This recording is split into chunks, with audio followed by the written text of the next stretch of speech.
Роналду клубтық мансабындағы 700-ші голын соқты. Арсенал бірінші орында ешкімге беретін емес. Юрген Клоп Ливерпульдің чемпиондық жарысқа қатыса алмайтынын айтты.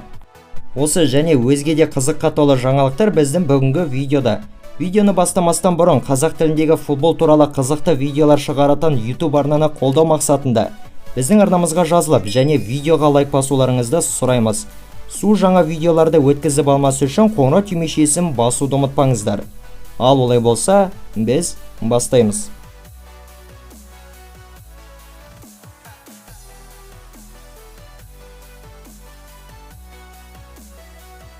Барселонаның директоры Антуан Гризманның Атлетико ойыншысы атануы бойынша келісімнің сәтті болғанын растады.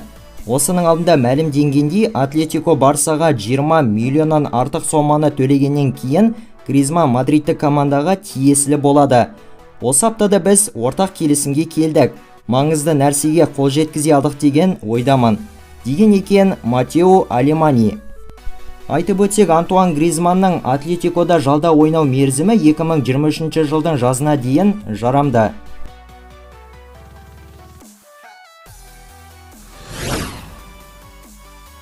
Арсенал командасы Ливерпульді 2020 жылдан бері алғаш рет жеңді. Ағылшын премьер лигасының 9-шы турлық матч аясында Арсенал Мерсисайдты командадан 3-2 есебімен басым түсті. Лондондық клубқа Букайо Саканың дублі, сондай-ақ Габриэль Мартинеллидің голы жеңіс әкелді. Қонақтар сапынан Дарвин Нуньес, сонымен қоса Роберто Фирмино гол соқты. Арсенал турнирлік кестеде 24 ұпайды еншілеп бірінші орынға жайғасты. Артетаның командасы керемет ойындарымен көпшілікті таңғалдырып келеді.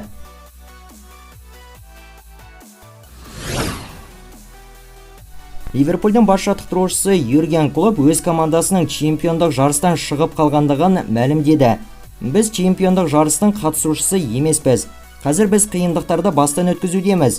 Дегенмен әрі қарай жылжуды жалғастыруға тиіспіз. Алаңға шығып шайқасатын боламыз. Біз өткен маусымды еске алып, қазіргі қиын жағдайға көне беретін күйде емеспіз, деп айтқан екен немістік бапкер Sky Sportsқа берген сұхбатында. Ливерпуль командасы АПЛ-дің турнирлік кестесінде 10 ұпаймен 10-шы орында келеді. Олар бірінші орындағы Арсеналдан 14 ұпайға қалып қойған.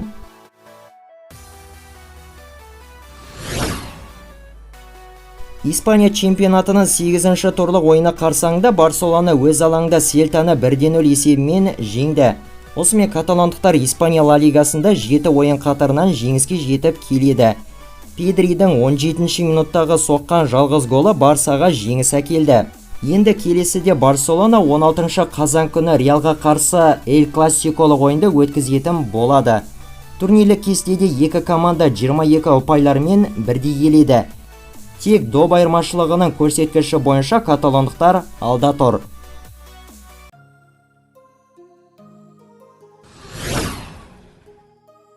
Барселонаның немістік қақпашысы Марк-Андре Тер Штеген Ла Лигадағы ешбір голды өткізіп алмаған құрғақ ойындарының санын әрі қарай ұзартты.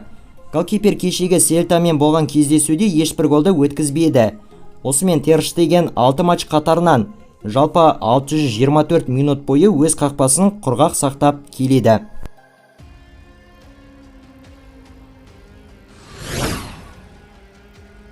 Ағылшын чемпионатының 9-шы туры қарсаңында Манчестер Юнайтед командасы сырт алаңда Эвертонды 1-2 есебімен жеңді. Манкуниандықтарға Антони мен Роналдудың голдары жеңіс әкелді. Осы жеңістерінен кейін Манчестер Юнайтед 15 ұпаймен премьер лиганың турнирлік сатысында 5-ші орынға шықты.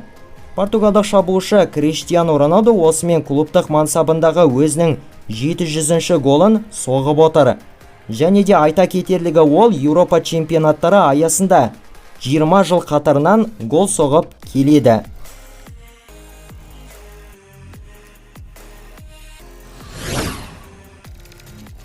Арсенал клубы бразилиялық футболшы Габриэль Мартинеллиге жаңа тиімді келісім-шарт ұсынуға дайын. Осы жайында Football Insider баспасы хабарлауда. Канонийліктер ойыншымен алдын ала келіссөздер жүргізуді бастаған. 21 жастағы Мартинеллидің Лондондық клубпен қазіргі келісім мерзімі 2024 жылдың жазына дейін негізделген. Ағымдағы маусымда 8 ойынға қатысқан Мартинелли 3 гол, және бір нәтижелі пасты еншіледі.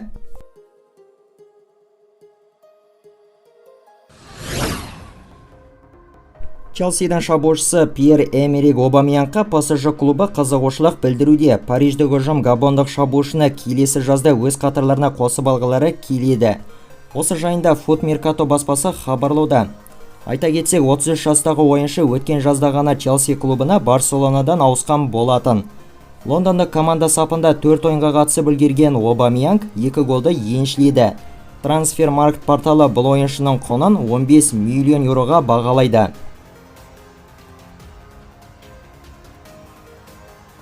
Ал осымен біздің бүгінгі жеткізген футбол жаңалықтары топтамасы аяқталды. Лайк басу, тіркелу және қолдау көрсетулеріңіз маңызды. Ал бүгінге осы, келесіде кездескенше аман сау болыңыздар.